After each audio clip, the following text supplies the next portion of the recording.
message where it is.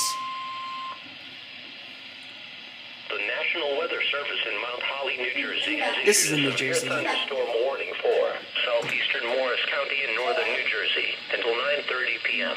At 8:35 p.m., National Weather Service Doppler radar indicated a line of severe thunderstorms. These severe storms extended from Mendon to Millington, moving east at 40 miles per hour. These storms are capable of producing damaging winds in excess of 60 miles per hour. Talking about more severe thunderstorms will be near Madison and Florham Park around 8:45 p.m., East Hanover and Florham Park around 8:50 p.m. Severe thunderstorms produce winds of more than 57 miles per hour, or hail 1 inch or larger. A severe thunderstorm watch remains in effect until 10 p.m. Sunday evening for northeast Maryland and New Jersey and eastern Pennsylvania. Repeating, a severe thunderstorm warning has been issued until 9:30 p.m. for the following county: Morris County, New Jersey.